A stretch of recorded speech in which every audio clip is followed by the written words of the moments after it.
Një rrugtim nga arkitektura drejt kabinës së pilotit, që është dëshmi se kur guxojmë të besojmë në ëndrat tona të mëdha, të njëjtat mund të na dërgojnë më larg se çdo horizont. Një dëshmi e krejt kësaj që unë thash edhe në hapje është Jeton Jusufi, ai i cili është me ne për të ndarë këtë rrugtim shumë të veçantë të jetës së tij.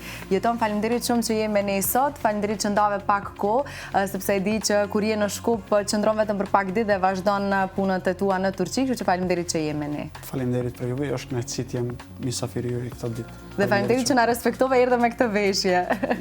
Kënaqësia është ime, shumë faleminderit. Jeton, rrugtimi yt është një rrugtim i veçantë, unë thash besoj jo i thjesht, sepse të vish nga një fshat i vogël si Çajlana dhe të kesh ëndra kaq të mëdha dhe mbi gjitha mos të dorëzohesh nga të njëjtat, është rrugtim që definitivisht ja vlen të ndahet. Ndoshta për të motivuar shumë nga ata që kanë ëndra të mëdha, por kanë frikë nga ëndrat e tyre. Më thuaj, si nisi gjithçka për ty, si nisi ëndra për të bërë pilot, që nuk është diçka e zakonshme? Edhe njerë ju falenderoj për ftesën, është kënaqësi të jem këtu dhe njëkohësisht ta ndaj atë që unë kam përjetuar gjatë këtij rrugtimi. Rrugtimi jem si çdo herë i përgjithësi e rinis, nuk është as pak i lehtë, sidomos kur duan të definojnë atë pjesën se çfarë duan të bëhen në të ardhmen apo cili do të jetë ai profesioni që duan ndjekin. Rrugtimin si pilot unë e kam nis pasi fillova domethënë fakultetin, shkaku që atje pakës ma tepër diapazoni u hap domethënë në disa aspekte. Kurse normal, fillimisht çdo herës çdo kush e ka një ëndër prej frymërie, domethënë të jetë diçka ma tepër apo të jetë diçka, të bëj diçka që dikush ma herët ka pat bariera për ta bërë. Ëndra prej piloti në fakt është shumë ekzistente te fëmijët. Ndoshta për faktin që duket një ëndër e madhe, pak më e veçantë, jo e zakonshme, shumë nga fëmijët shprehin dëshirë që të bëhen pilot, por shumë pak nga ata guxojnë që të shkojnë drejt kësaj rruge. Shumë e vërtetë është kjo, edhe unë një prej këtyre fëmijëve kam qenë. Fillimet e para, fillimisht në atje nga fshati që vi unë, kemi pat disa probleme në kohën kur unë isha shumë i vogël. Edhe në ato momente ne zakonisht prezenti kishim domethënë fluturakët e Ministrisë Punëve të Brendshme andjeka ne.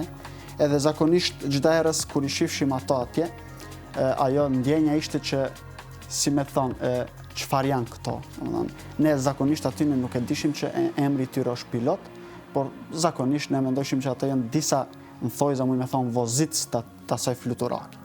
Dhe me kalimin e kohës, fillimi i shkollës fillore zakonisht, faktikisht fillojnë obligimet për një fëmijë, po zakonisht ëndra nuk mund të zhduket, ajo ndoshta me kalimin e kohës zbehet për shumë arsye, që një ndër këto është edhe arsyeja financiare, e cila zakonisht i bllokon tritën në këtë aspekt.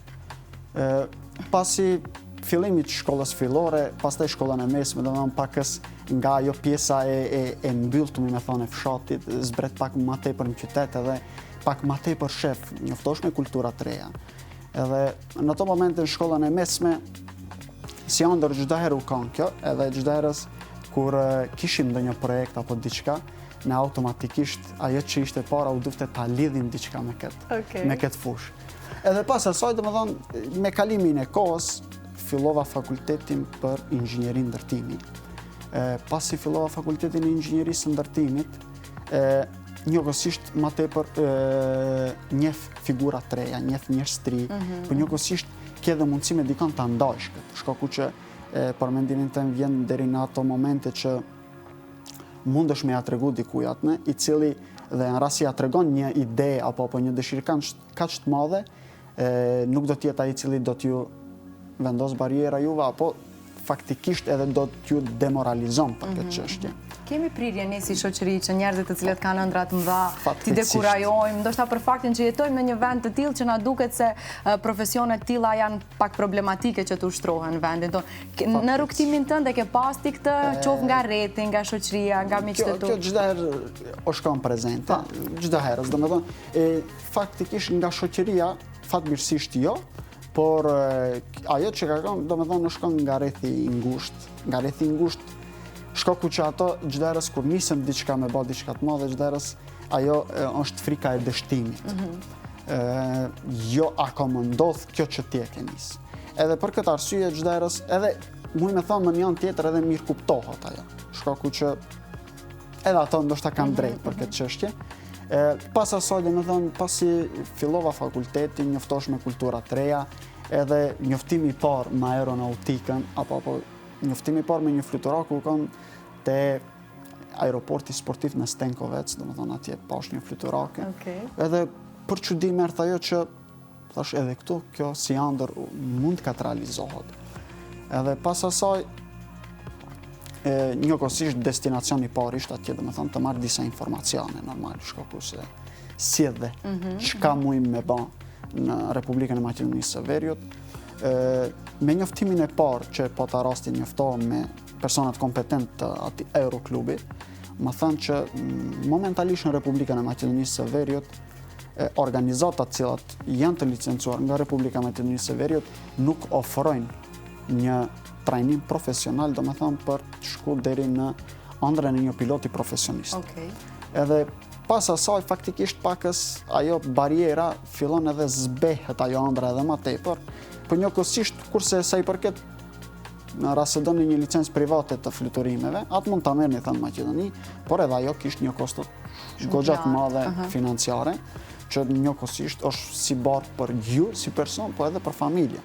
Shkaku që unë çdo herë them çdo adresim kundrejt juve është edhe adresim kundrejt familjes.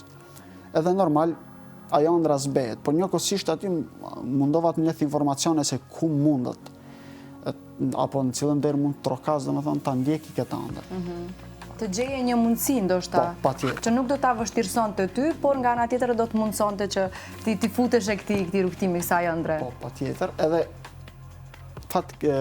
për fat mirëtimin, ato që ishin atje persona kompetent mu më dhanë disa informacione sa i përket çështjes se si mund domethënë të arish, mu i me thënë atë në ato shkallët që unë dëshiroj.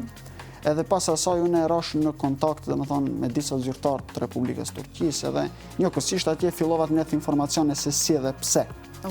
Edhe pas asaj ajo e para që ishte, bariera e parë ishte që të sigurohet edhe provimi i gjuhës angleze, e cila ka qenë një barierë pak problematike në Republikën e Maqedonisë së Veriut, se në kohën kur unë e bana këtë provim, ishte vetëm një institut i cili u pranofte domethënë në nivel ndërkombëtar, që tash nuk e dia ekziston. Për të marrë një certifikat të gjuhës angleze, domethënë në nivel i mjaftueshëm që të ndjekish domethënë ligjëratat në aviacionin civil. Pasi e bana këtë certifikatën e gjuhës angleze, atëherës normal filloi interesimi edhe si mund të shkoj domethënë më thellë për me hyrë në këtë profesion. Pasi ndodhi kjo shkalla apo ky proces, atëherës filloi edhe procesi i selektimit, i cili ndodhi në Republikën e Turqisë në Stamboll, ku fillimisht kur shkova unë atje, si çdo person që shkon në një vend të huaj, në një vend shumë më të madh se vendi yt, besoj këtu janë edhe dilemat. Zakonisht edhe nuk mundesh më njëherë të adaptohesh atje, shkaku që muj me thonë është diçka që e bardha në të zezë, është shumë problematike, shkaku që fillimisht është gjuha. Ti kishe pak njohuri në gjuhën turke ose jo? Gjuhën turke as pak nuk kisha njohuri, sinqerisht. Edhe sërish rrezikove. Edhe kur mrita unë në Stamboll atje, tash në rrugtimin që e pata bë prej Shkupit për Stamboll ishte një rrugtim me aeroplan, edhe me vetën të kur isha atje në ajër thosha çfarë profesioni unë do me shku, po njëkohësisht edhe kush ka më mprit aty. Shkaku që ishte edhe ajo problem. Shkaku që edhe fluturimin e kisha natën që isha duke shku, edhe të shkosh natën në një vend i cili është i huaj, edhe ndoshta për herën e parë shkon, është pak problematik. Në ndërkohë ti nuk kishe marrë vesh që dikush të të priste ose të të orientonte? Këtë kisha rregullu, po njëkohësisht ishte ajo frika që a ka me dalë dikush atje. Edhe në atë moment kur aterova në aeroportin e Stambollit, edhe u drejtova domethënë te kontrolli pasaportave atje, edhe tash zyrtari policor atje më bën pyetje domethënë për ku jeni duke shku, edhe normal i tregova atje, edhe ai automatikisht më njoftoi se kush pret për mua. Edhe normal ato më morën domethënë dhe nisi ajo pjesa pak më interesante e çështjes. Fillimisht prezantimi i parë u bë domethënë me vendin ku do të qëndrojmë për ato ditë selektimi. Pas asaj, pas njoftimit me vendin, me personat cilët do të kenë punë, atëherës fillum edhe unë nisëm domethënë te drejtoria e selektimeve e cila ishte në Stamboll, gjithsesi ishte vendosur në Bakirköy. Atje selektimi ishte i disa fazave, selektimi I parë ishte domethënë të prezantosh njerë me kolegët edhe me ato të cilët do t'i kesh gjatë rrugtimit, shkaku që në pjesën e selektimit ne afërsisht jemi kanë afër 108 persona, të cilët ishte një numër shumë I madh, edhe normal në një Kishe dilemat e tua jeton mesin e atyre që ndoshta vindin nga vende më të zhvilluar, nga vende me mundësi më të mëdha, se sa sfida që ke kalu ti dhe të është dashur që të shkojnë në një vend të huaj për të realizuar ëndrrën dhe dëshirën tënde. Ishin ato dilemat, sidomos dilemat më mëdha ishin me personat cilët ishin të vendit, shkaku që ato shumë letë Kam pas shumë avantazhe se shumë jo, avantazhe, shkaku që ndoshta ndonjë send që ju nuk mund ta kuptoni një term teknik, ato automatikisht me profesor që I kishim diskutoni në gjuhën e tyre anëtare edhe normal shumë ma lehtë mundet domethënë një sqarim shumë më bazik apo një sqarim shumë më profesional mund ta merresh në gjuhën anëtare se sa një I huaj I cili shkon atje edhe faktikisht nuk din se çka do me thënë diçka e cila është shumë term teknik. Në fazat e para faktikisht je me një tunel I cili nuk ka asnjë dritë, edhe është pak problematike. Por ti sërish ke shku drejt asaj drite, ke besu që ekziston një dritë në fund të atij tuneli. Po, dhe fatmirësisht tash u realizua ajo si ëndër, edhe selektimi I parë ishte kjo. Fillimisht na dhanë një farë pauze që normal do të një farë përgatitje dhe selektimi I parë ishte dhe jo më pak I rëndësishëm, ishte ajo pjesa që ne të shkojmë domethënë një kontroll mjekësor. Ai plotëson disa kritere të cilat ne I kërkonte Drejtoria e Aviacionit Civil atje, normal. Edhe pas asaj selektimi I dytë ishte ajo pjesa e psikoteknike. Faktikisht sa je I aftë me mbajtment deri diku, edhe sa je I aftë të japsh zgjidhje për disa probleme në kohë shumë të shkurtë, por njëkohësisht edhe saktë. Edhe ndërmjet këtyre selektimeve çdo herë ishte edhe një pauzë e cila selektimi I dytë niste pas dijave, domethënë një pauzë 14 ditore ishte. Pas asaj pauzën e patëm edhe pauzën tjetër, patëm edhe selektimin tjetër, më falni, patëm edhe selektimin tjetër, selektimi tjetër ishte se sa jeni I aftë të njihni me termat teknike të aviacionit. Edhe e gjitha në fund kësaj ishte edhe intervista e bordit që neve faktikisht do të na pranonte dhe do të na shkollonte për atë, e cila ishte edhe përfundimtare që ju a do të selektofni apo jo. Edhe kjo ishte më sfiduese se sa ndoshta selektimet para saj që ishin. Shkaku që atje ishin shumë pyetje, domethënë shumë pyetje të thata, mund me thënë, shkaku që nuk ishin pyetje teknike, nuk ishin pyetje me profesionin që do të përshtatësh në të ardhmen, për shembull ishte një pyetje pse ne juve duhet me ju zgjedh. Dhe ti duhet kesh një argument shumë të fuqishëm. Patjetër. Edhe shembull pas 20 viteve në kompaninë tonë ose në të ardhmen në një sektor ku do të punojshte ne, ku e sheh veten për atë. Ishte diçka shumë ishte diçka e cila do ma tepër logjik dhe do argumente që t'ju tregosh që ti je më I miri se tjerët faktikisht. Edhe pas kësaj kapiteni I aty bordit për zgjedhjes I cili është profesor Dr. Bilal Kiliç dha konkludimin që unë domethënë të vazhdoj rrugtimin për më bërë një pilot profesionist. Çfarë ndjenje ishte për ty jeton? Ajo ndjenjë që më në fund po e merrje sinjalin që ishe drejt rrugës së duhur për të realizuar këtë ëndër. Ajo ndjenjë nuk di si ta përshkruaj tash, shkaku që ishte një ndjenjë e cila. Si ke reaguar në atë moment? Reagimi I parë ishte normal. Kontaktimi I familjes, unë e dana këtë. Domethënë, jam nisë me një rrugtim I cili fundi do të jetë në një kabinë pilot. Edhe si kanë qenë komentet e familjarëve që ndoshta kanë thënë, po mos ndro kaq shumë, po ndoshta është rrezik, nuk e di, brenga e familjes gjithmonë. Si e kanë komentuar kur e morën këtë lajm? Problemi I parë zakonisht nisën prej te mama jam, shkaku që ajo është pakës më e ndjeshme në këtë çështje. Si çdo nën. Po, patjetër. Edhe faktikisht largimi prej Maqedonisë apo punimi atje apo zhvillimi I karrierës atje, asaj pak ja lën një zbrastir shumë të madhe. Edhe këtë shumë mirë e kuptoj, shkaku që ndoshta derisa nuk jemi print nuk mund ta kuptojmë, po me kalimin e kohës edhe e kuptohet. Mbështetjem fatmirësisht kom marrë domethënë nga familja, edhe ato të cilët nuk pritshim për këtë arritje, pas asaj e që janë gabim, edhe çdo herë thon mos I vendosni limite dikush, shkaku që nuk I dihet se nesër ku mund të jetë ai. Ndoshta dikush mund mos jetë shumë I aftë për drejtësi apo për mjekësi, por me një drejtim që ai e zgjedh mund të jetë shumë I aftë dhe mund ta bëjë më mirë se çdo kusht tjetër i cili është duke e bërë profesion. Jam plotësisht dakord. Edhe pas asaj, domethënë, ajo prezantimi i parë me uniformën ishte më interesant. Edhe sa i përket çështjes të selektimi i pjesës mjekësore. Pjesës mjekësore ishte pakës më problematike, shkaku që në disa momente ka edhe shansët janë. Kur shkova atje, domethënë, ta bëj atë prezantimin mjekësor, edhe sinqerisht unë e kam kalu në atë, muj me thënë, një decimale prej asaj e cila ishte, domethënë, limiti. Wow, edhe ai egzamineri, apo ai cili i mirë të pa, për atë çështje, tha, zotri, ju kënë kime na fak. Domethënë, faktikisht, ju jeni destinuar për ta bërë këtë profesion të ardhmen, edhe kjo pakës, me një fjalë, ajo edhe t'jep një kurajo. Shkaku që, kur ta jep atë kurajo, mendon që gjithçka është duke shku mirë. Edhe duke u nis nga ajo kurajo që dikush tjetër ta jep, ajo juve ju motivon që në të ardhmen edhe shumë më tepër suksese bën. Edhe pas asaj, domethënë, prezantimi i parë me uniformën, edhe filloi, domethënë, pjesa teorike. Pjesa teorike, e cila ishte një sfidë shumë vete, edhe si profesion, edhe momentalisht, por edhe në kohën e studimeve, është një profesion i cili do t'ju përmbani disa rregullave strikte. Për shembull, ka disa rregulla të cilat ju nuk mund t'i shmangni ato. Për shembull? Një prej tyre është shembull koordinimi i gjumit, që shumica e trive kanë këtë problem. Edhe zakonisht puna, domethënë do të punoni shumë, shkaku që me një orë ligjerimi, për shembull, do të marrim një libër i cili ka 300 ose 600 fleta.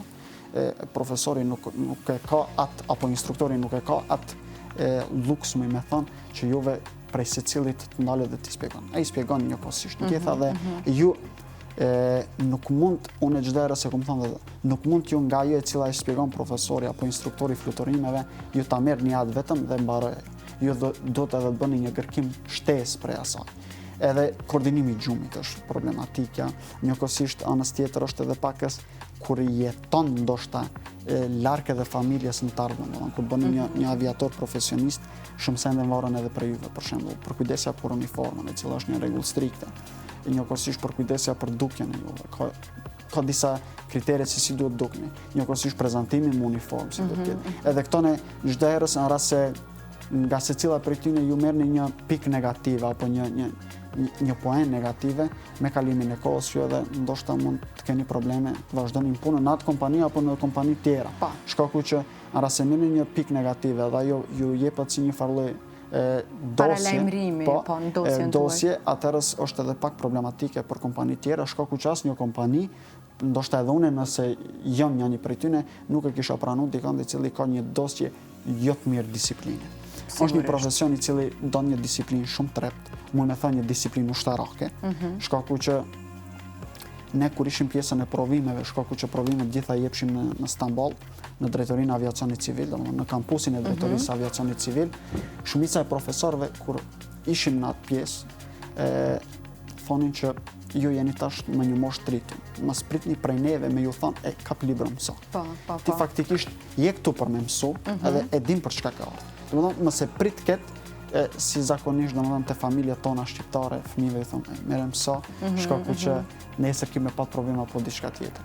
Edhe kjo me kalimin e kohës faktikisht jetë edhe një farlloj rutinë në jetën tonë. Edhe në rast se nuk don ta bësh, patjetër e ke ta bësh. Për shembull edhe pjesa e komunikacionit. Është përderisa ju mësoni me një profesion shumë strikt, edhe në komunikacion në herës kur bojni ndonjë shkelje apo diçka tjetër, thonë ka dalë se unë jam pakës më ndryshe se tjerët, do ta respektoj. Pra ka sakrifica ky profesion. Dua të ndalim pak tek emocioni i fluturimit të parë. Besoj kjo ka qenë tamam ai momenti kur ty të është dukur që ëndra yte më në fund po merr kahje dhe po bëhet realitet. Më thuaj si e ke përjetuar, si ka qenë ndjesia e fluturimit të parë, cilat kanë qenë ato dilema që i ke pas ndoshta te vetja dhe si ka shku krejt kjo?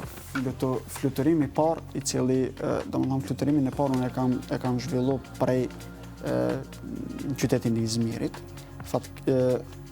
Qytetin e Izmirit kam qenë, edhe ai fluturim është kanë thjesht domethënë të kthehemi prapë në aeroportin nga jemi nis. Pas ngritjes në fluturimin e parë, ishte një ndjenjë shumë interesante, shkaku që nuk kisha me thonë që kish frikë. Shkaku që ajo me kalimin e kohës zhduk. Se gjithmonë na intereson kjo, a kanë pilotët frikë realisht? Ndoshta ai fakti që jeni përgjegjës për shumë njerëz e kështu me radhë, sillen në kokë këto mendime tek pilotët ose e shihni strikt si punë dhe nuk ndalen te vështirësitë apo rreziqet që mund të jenë evidente? Zakonisht nuk kisha me thonë që është frikë, shkaku që përderisa ju e bëni si profesion nuk do ta keni frikë, por është pjesa mund me thonë e përqendrimit e cila me kalimin e kohës kthehet edhe në një vigjilencë që juve shkaku që një aeroplan që unë tash jam oficeri parë në atë aeroplan ka një kapacitet prej 189 persona. Edhe njëkohësisht përpos një mjeti apo një fluturake e cila kushton ndoshta miliona dollarësh, përveç asaj ju e keni edhe përgjegjësinë për jetën e juve. Edhe kjo nuk është një frikë, kjo është një vigjilencë e cila juve ju bën të mendoni pak më tepër, se ne çdo herë themi dhe do ta themi, panika nuk ekziston. Panikën e krijon një person i cili ndoshta nuk e ka atë trajnimin e veçantë apo trajnimin e adekuat për ta menaxhuar një situatë e cila për një person është shumë e zakonshme. Kështu që frika nuk ekziston, por adrenalina se çfarë jam unë duke bën, ekziston ajo. Vazhdon të ekzistojë edhe te ti. Patjetër që po. Sidomos shembull kur e mendon që një fluturake e cila ndoshta ka tonelata peshë, edhe një person shumë i vogël apo një person i cili apo një kokë njeriu shumë e vogël mund ta ngritë në qiellat. Kjo është diçka e cila përveç mburjes, krenarisë, t'jep edhe një çik adrenalin që normal, unë jam duke bërë diçka që jo çdo kush e ka këtë privilegj. Je duke realizuar atë ëndrrën e jetonit vogël që e ka pas, jetonit të fëmijë. Unë po dal pak nga tema sepse dua të të pyes sa je informuar me këtë debatin politik që po ndodh mes, sigurisht kemi lexuar shumë, presidentja e shtetit ka thënë që aeroplani apo avioni qeveritar është i vjetër, ndërkohë që kryeministri ka thënë që nga përvoja e tij është në rregull e kështu me radhë. Na duhet një avion i ri qeveritar apo si është mendimi yt nga një profesionist? Mendoj që duhet me dhënë një farë komenti edhe për këtë. Jam i vetëdijshëm për këto rrjedhje të lajmeve. Avioni qeveritar me sa e di është prodhim i vitit 2004. Po, me sa lexova unë ishte. Po, është prodhim i vitit 2004, është një aeroplan i vogël me quajtur, shkaku që më duket kishte një kapacitet për 7 personave. Problemi është që aeroplan nuk mund ne të themi që aeroplani është i vjetër përderisa ka kushtet minimale apo kushtet e sigurta për fluturim. Apo është i aftë për të qenë një aeroplan me një avionik të plot. Për shembull, ne kemi raste, edhe kolegë cilët pilotojnë aeroplan i cili është 34 vjet i vjetër. Edhe njëkohësisht nuk është aeroplan privat, si është aeroplani shtetëror, por është një aeroplan i cili mbart pasagjer në relacione shembull Prishtinë-Cyri apo Prishtinë-Bazel apo diçka tjetër. Domethënë është një aeroplan i cili bën rrugtime të gjata ose mund të them çdo ditë mund të mi bë ka 4 sektore, domethënë 4 fluturim. Pra kjo nuk e përcakton ndoshta gjendjen aktuale të një aeroplani. Sado që i vjetër tjetë një aeroplan. Ai aeroplan përderisa i ka kushtet e sigurta, domethënë manovrimi avionikës, aty aeroplani është i sigurt. Edhe muj me thonë ajo pjesa e strukturës aeroplanit është i sigurt, aeroplan i plotson kushtet për certifikim fluturimeve të sigurta hiç pas një problem. Pa marrë parasysh cilin vit është prodhuar. A është prodhuar në vitin 2004 apo para viteve 90. Përderisa ka një certifikim dhe përderisa mirëmbajtja e këtij aeroplani vazhdon. Është bërë rregullisht, besoj. Është bërë rregullisht, pas një problem aeroplan mund të jetë operativ. Por të çështja e komoditetit, a do të jetë 7 ulsa apo me 14 apo me 20? Ajo është çështje tjetër pastaj. Më me thonë ajo pakës është pjesë e luksit, por sa i përket zonjës presidente respekt për atë, sa i përket kësaj është i vjetër apo ka probleme sigurie, nuk kisha thonë që kjo mund ndodhje, shkaku që rasti një aeroplan ka probleme sigurie. Aeroplan nuk mund të certifikohet për zhvillimin e fluturimeve. Kështu që nuk kisha thonë që presidentja e ka pat me këtë kontekst, domethënë thotë aeroplani i vjetër, ndoshta e ka pat fjalën për kapacitetin, shembull ka pat shtatulse, që ndoshta për një ekip qeveritar mund të jetë edhe i vogël, por sa i përket sigurisë së aeroplanit, mendoj përderisa ka një certifikat për operim, aeroplani është i sigurt dhe patjetër që mund të pilotohet pas një problem. Përderisa i plotson kushtet minimale të avionikës dhe manovrimi i tij është gjithçka në rregull, kështu që pas një problem mund domethënë zhvillon fluturime për të, domethënë pas një problem. Okej. Tani do të flas pak për eksperiencat e tua të fluturimit. Ka ndodhur ndonjë rast që për shembull ka pas, nuk e diun, turbulenca të cilat kanë zgjatur më shumë, sepse kjo është edhe frika e njerëzve të cilët udhtojnë me aeroplan, që ndoshta nëpërmjet kësaj bisede pak të reflektojnë dhe në një farë mënyrë t'u largojmë këtë fobi që mund ta kenë nga turbulencat, të cilat edhe pse zgjasin pak, për ne janë shumë. Domethënë e përjetojmë pak me stres e me frikë, kështu me radhë. Ju si i përjetoni, si pilot, dhe cilat do ishin këshillat e tua kundrejt atyre që kanë fobi të fluturojnë? Faleminderit për këtë pyetje, shkaku që sinqerisht shumica e personave të cilët edhe në një debat, kështu domethënë, debat të rasti kur bën çdo herës preket kjo temë. Fillimisht du me ju thënë që aeroplanët janë një strukturë shumë fleksibile dhe shumë ndryshë, ato janë të aftë të cilën me gjendjen në cilën e japin kushtet atmosferike, sidomos. Edhe për këtë arsye, nga një turbulencë, pa marrë parasysh se sa e fort mund tjetë ajo, nuk paraqet një rrezik potencial që një aeroplan domethënë të hupje atë nivelin e vetë fluturimit, apo edhe ma keq që mund të ketë një incident apo aksident aero.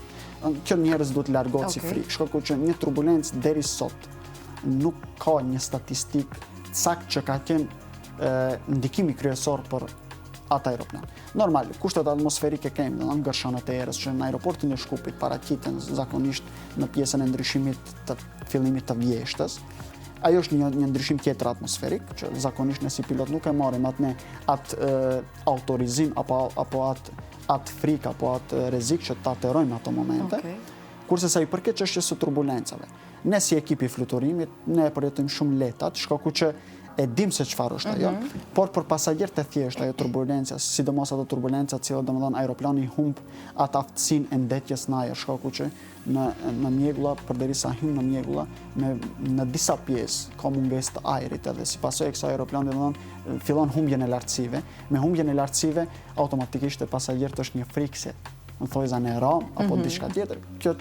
Kjo është diçka e cila varet për pasagerëve dhe kjo thash si thash më herët. Panik. Pra çdo herës panika është ajo e cila e bën një shfaqje e cila në realitet nuk është as pak e rrezikshme.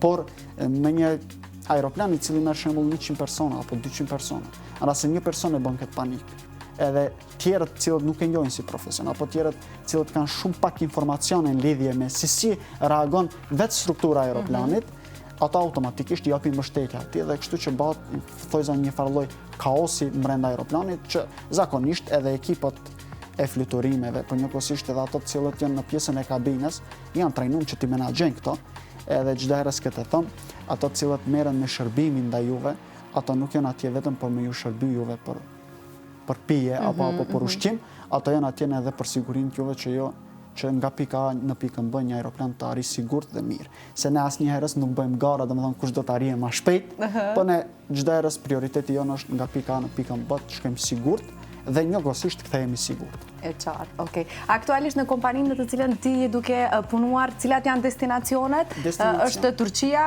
ose janë edhe destinacione ndërkombëtare tjera? Bazën kryesore që ne, domethënë çdo herës i marrim fluturimin, ne kemi aeroportin e Antalyas, që për shumicën e shqiptarëve mendoj që është i njohur, është një atraksion turistik. Në bazë këta unë kam filluar nga muaji 6 i vitit 2025, domethënë fillimisht kam filluar me atë pjesën që të kalojnë në linjën e pilotëve, e cila është një testim mund zgjatje 3 mujosh, në varet se si janë ato procedurat e kompanive. Pas asaj, domethënë nga i 6 muaj unë kam filluar domethënë të operoj me pasager. Normal, unë jam ende shumë i ri, edhe pakës jam më pakës më i kujdesshëm disa aspekte, shkaku që kur je një pilot i ri, edhe gabimet mund të jenë shumë më potenciale të ti se sa të dikush i cili ka një përvojë shumë të madhe. Edhe për këtë mundon të jem shumë më i sakt, edhe shumë më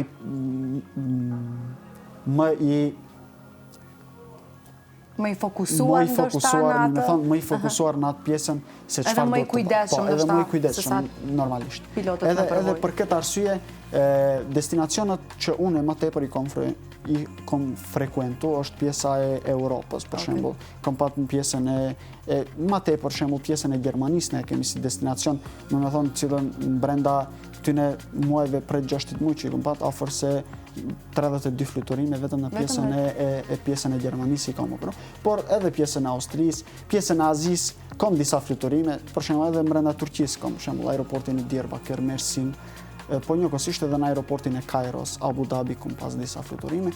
Janë fluturime mbreslianse, po përderisa nuk e kja të eksperiencën e mjaftueshme, pak je pak ma i sakt, apo pak ma vigilant në disa aspekte. Po besoj është shumë normale kjo, sepse përvoja pastaj e bën të vetën, fillon e sheh taman në si aventur çdo fluturim tëndin. Kurse sa i përket fluturimeve, unë momentalisht për këto muaj kam gjithsej 493 orë fluturimi. Diku mesatarja 54 orë, 55 orë në muaj, dhe me thonë fluturim. Këtu logaritë dhe në gjdo herë fluturimit cilën kam qenë në ajer. Pa mis logaritë ato procedurat cilët i kemi në tokë. Momentalisht numëroj, dhe me thonë 493 orë fluturimi me gjithë muajnë që e lam pas. Okej, interesante. I të nduar të të pyes, është taman ashtu si që kishe ëndruar këtë profesion, është taman ajo ndjenja që t'jesh në qiell në një farë mënyre, një profesion komplet ndryshe nga profesionet tjera të cilat ne i punojmë. Është ajo ëndra e fëmirisë e bërë realitet taman kjo që tani po e bën ti në praktik me krejt të fluturime? Ëndra e fëmirisë po është bërë realitet, kurse sa i përket kësaj është ashtu si e veprit si profesion, më thonë që edhe më i bukur. Edhe më i bukur, sinqerisht edhe shumë më i bukur. Shkaku që nuk është thjesht një profesion i cili njëkohësisht njofton edhe kultura të reja. Shkaku që ne jemi një kolektiv i cili momentalisht jemi vetëm si ekip kabine, apo si ekip e cila merri me fluturime dhe në kompaninë tonë numërojmë afër të 927 pilot. Edhe njëkohësisht është një kompani, më thonë, laraman. Shkaku që ka disa pjesën e Azisë, ka të pjesës e Europës, ka edhe pjesës Afrikës. Edhe për këtë arsye, çdo herë e kjate ambicien që njofton kultura të reja, njoftosh me njerëztri, njëkohësisht edhe ato automatikisht të mësojnë atë pjesën se çdo person i cili vjen për një vend që ndoshta ne nuk e kemi vizituar deri sot, automatikisht ajo ndjenjën se fiks në atë vend se me çfarë njerëzi mund të rastisish apo çfarë kulture mund të kenë. E qartë. Cilat janë mendimet që ju vinë në mendje gjatë fluturimeve më të gjata, të themi, jeton përveç faktit që i koncentruar sigurisht në krejt atë procesin e fluturimit, cilat janë ato mendimet ndoshta në fluturimet e para që të kanë ardhur në mendje? Mendimet e para, përderisa jenë në fluturime, zakonisht shkaku që ne zakonisht punojmë me sektore, pra shkon dhe vjen. Zakonisht kur kemi shkut anës tjetër, në atë pjesën që ne i themi pregaditjes për zbritje, zakonisht nis ai mendimi që mendosh për fluturimin që kemi hapur. Shkaku që në ato momente nuk mendohet diçka tjetër. Fillimisht si fillestar, si unë, zakonisht nuk i mendon mendime tjera, shkaku që mendon që ndoshta mos bësh diçka gabim. Edhe për këtë arsye. Po tash me kalimin e kohës, shembull, kur ka disa fluturime nga Antalya, shembull në pjesën e Europës, që zgjatin 3 orë, 4 orë, edhe në ato momente normal mendon diçka tjetër. Zakonisht në rast se kolegun e cilin e ke atje e njeh apo të karrosi 3-4 herë ti je me njëjtin person, zakonisht ndon edhe eksperiencë ndoshta më në thonë edhe personale. Okej, pra mund të bësh muhabet gjatë fluturimit. Patjetër, po çdo herë duhet të jesh në monitorim të asaj se çfarë ndodh faktikisht me fluturakën që ti momentalisht je duke e pilotuar. E qartë. Po kanë arritur ta përjetojnë ndjenjën ndonjë familjar yti apo nëna yte që besoj është edhe ndjenjë krenarie nga ana tjetër që të jetë pjesë e fluturimit ku piloton djali i saj. Momentalisht jo, por në verën. Do kishe dashur që të ndodhë kjo së shpejti? Në këtë verë shpresoj që do të kemë fluturime drejt Shkupit, shkaku që zakonisht kompania jon ofron operime drejt Shkupit sezonën e verës, por janë udhëtime sezonale dhe patjetër që në ato fluturime kur do të jem për Shkup, njëkohësisht do t'i njoftoj familjarët që ta përjetojnë atë ndjenjë, patjetër që është ajo ndjenja e përzierë me emocione, por edhe me krenarin që mund ta ketë çdo familjar. A kanë udhëtu ato me kompaninë që vënë operojnë, po kanë udhëtu, kanë ardhur atje tonë. Sigurisht është një nga kompanitë më të mëdha, me cilën gjithë ne kemi udhëtuar e udhëtojmë. Edhe për këtë arsye, mendoj që në verën që do të vinë, shpresoj që do të jem në atë pjesën, edhe do të insistojnë, ndoshta do të bëj edhe një lutje, që të jem në atë pjesën, domethënë të fluturoj me një aeroplan pasagjerëve drejt vendit, domethënë ku jo mërit, apo dhe vendit nga i cili vi. Patjetër, uroj që ta shijojnë edhe familjarët këtë fluturim. Jeton edhe një pyetje sepse jemi ka fundi, më thuaj si po gjendesh me jetën e re në Turqi, e ke filluar të adaptohesh tashmë deri në çfarë niveli je me gjuhën turke dhe sa e shet të ardhmen tënde në Turqi, cilat janë planet e tua në një farë mënyre? Fillimisht në Turqi ne kur ishim kemi qenë pakës në shumë vende, për shembull, zakonisht ne kur bëshim pjesat e orëve apo edhe pjesa teorike ishte në Stamboll dhe kurse pjesa e orëve zakonisht mund të ishte edhe prej Izmirit zakonisht i mirëshim. Edhe kjo pjesë tash kur mësosh në dy vende ndryshme, sidomos në Stamboll, shumë ma shpesh kemi qenë në Stamboll. Njëkohësisht edhe pjesa familjare është në Stamboll. Shkaku që si shumica e shqiptarëve keni disa familjarë cilët jetojnë atje, edhe me kalimin e kohës nga Stambolli të orientosh në një vend këtë tjetër, është pak problematike, të adaptosh, shkaku që kultura është e njëjtë. Pra, kultura është e njëjtë, vendi, është e njëjtë, por pa marrë parasysh ajo njerëzit, sa ma larg qyteteve metropoliane, është pak ma problematike të adaptosh me kulturën e tyre. Kurse sa i përket çështjes gjuhës, nga fillimi ku isha, edhe tash jam shumë i avancum, shkaku që këtë dever që ishte, bëna edhe provimin e gjuhës turke, i cili ka qenë edhe provimi dytë, se një herë pa ta bë për provimin A1, tash jam në nivelin C2 të gjuhës turke. Pra pas ke avancuar mjaft. Shumë ka avancuar. Edhe kjo, t'ju tregoj drejtën, shumë pak ka qenë me akademik, ma tepër domethënë me kolegë, nëpërmjet serialeve dhe nëpërmjet diçka tjetër. Po nuk thuhet ka që gjua më së miri mësohet kur komunikohet vazhdimisht. Edhe zakonisht me kolegë kur ishim atje çdo herës ju thoja që në rast se bëjnë ndonjë fjalë gabim, nuk është problem, mundeni me kesh, po thjesht ma përmirësoni atë gabim, që ta di se ku është. Po, e bukur shumë. Dhe për në fund, çfarë do i thoje jetonit të vogël? Jetonit vogël i thoja që fillimisht mirë që e ndjek e ëndrën, ëndra u bë realitet, edhe vazhdo t'i ndjekish ëndra tjera në rast se ki, edhe diçka du me ju thonë atyne si jetoni vogël dhe tjerve, që mos u ndalni, pa marrë parasysh cilët janë barierat, pa marrë parasysh se sa e paritshme mund të jetë diçka. Çdo herës e ka një rrugë apo është një zgjidhje për të cilën ju duhet të kërkoni vetë. Dhe mos pritni asnjëherë që gjithçka t'ju vje rastësisht apo t'ju vje duke nejt, se kjo nuk mund ndodhi asnjëherë, po ju patjetër duhet ta kërkoni atë. Çdo herës duhet të punoni për atë, për të arritur diçka çdo herë duhet të punoni. Pa marrë parasysh cilët do të jenë barierat. Edhe mos u nisni në atë aspektin që tjerët para me nuk e kanë bërë, edhe unë nuk mund ta bëj. Kjo është një gabim shumë i madh që shumica e trive e kanë këtë. Pa marrë parasysh kush e ka bërë. Pa marrë parasysh që dikush në profesionin që ju e keni nisë mund të jetë shumë ai suksesshëm, por nuk është ajo e cila juve ju tërheq për atë. Atëherë kërkoni atë që juve ju tërheq, edhe sinqerisht do të korni shumë më tepër suksese se sa profesionin që e keni pat më herët. Edhe kjo është ajo që duhet ju them, kështu që ndiqni ëndrat, shkaku që sinqerisht do të jeni të kënaqur për veten tuaj, familjen e juve, por njëkohësisht edhe për pasardhësit tuaj në të ardhmen. Edhe çdo herë them, Republika e Maqedonisë së Veriut fatkeqësisht me shumë keqardhje, them që ka disa kushte të cilat nuk i ofron, edhe patjetër edhe kjo shihet edhe jo vetëm këtë profesion, edhe në punë të tjera, dhe migrimi, po pa marrë parasysh se sa do të migroni jashtë vendit. Një ditë mendoni që duhet të ktheheni këtu dhe të jeni kontributin shkaku që pa marrë parasysh se çfarë shteti mund të jetë, apo çfarë vendi mund të jetë, apo çfarë mund të jenë mundësitë. Ne i kemi borxh këtij vendi. Edhe patjetër një ditë ne duhet të kthehemi edhe atë borxhin t'ia shlyjm mos për vendin, por për familjen tonë. Jam plotësisht dakord, një mesazh shumë i fuqishëm ky nga një i ri që ka realizuar dhe po realizon ëndrrën e tij. Jeton unë ajo çfarë dua të them në fund është që historia jote është definitivisht një dëshmi që ëndrat nuk kanë koordinata gjeografike. Ti tashmë këtë na ke dëshmuar, i ke vënë vulën kësaj, edhe për faktin që vjen nga një fshat i vogël, por që qielli nuk ka kufi dhe ti shkove drejt qiellit dhe realizove ëndrrën tënde. Faleminderit shumë që ishe me ne sot për të ndarë këtë rrugtim shumë të veçantë dhe specifik do thoja. Faleminderit shumë, ishte shumë kënaqësi për ne. Faleminderit për juve, faleminderit që më dha mundësinë të tregoj atë çka e kam përjetuar. Kënaqësia është e jona.